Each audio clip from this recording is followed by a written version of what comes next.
NT Ramarao గారు సిన్సియర్గానే చేశాడు. సిన్సియర్గా అంటే మార్కెట్ ఎకానమీ రోజుల్లో యాంటీ మార్కెట్ స్టాండ్ తీసుకోవటం వలన ఆయన జీవితంలో కోలుకోలేని దెబ్బ కొట్టేసింది అది. ఇలాంటి ప్రమాదం జరుగుతుందనే విషయం ఇప్పుడున్నటువంటి అధికారంలో ఉన్న వాళ్ళందరికీ తెలుసు.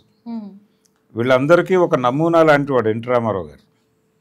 అందుకని ఇప్పుడు వస్తున్న ముఖ్యమంత్రులు కానీ ప్రధానమంత్రులు కానీ ప్రో మార్కెట్ ఉంటున్నారు.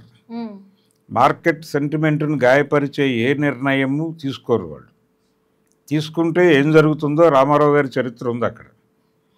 అందుకని అదొక రెఫరెన్స్గా మారింది ఆయన జీవితము. అలాగే ఆయన తీసుకున్నటువంటి సంపూర్ణ మద్యపాన నిషేధ నినాదం. చంద్రబాబు నాయుడు గారు గెలిచిన మరుక్షణం సవరణ చేశాడు. సవరణ చేసి కొంత డిస్టెన్స్ మెయింటైన్ చేస్తూ షాపులు పెడతాం అని మొదటి కార్యక్రమం మొదలై ఆ తర్వాత బెల్ట్ షాపుల దాకా నడిచింది అది. అలాగే రామారావు గారు తీసుకున్న ఇంకో నిర్ణయం ఏంటంటే మార్కెట్ వ్యతిరేక నిర్ణయం. రైతులకి హార్స్ పవర్ కరెంటు 50 రూపాయల కంటే ఉండదు రేట్ అని చెప్పాడు. అది కూడా మార్కెట్ని ఇబ్బంది పెట్టింది.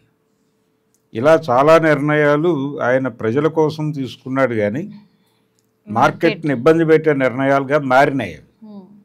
అందుకని మార్కెట్ వ్యతిరేక శక్తులు ఎవరు అధికారంలోకి వచ్చినా ఉండరు.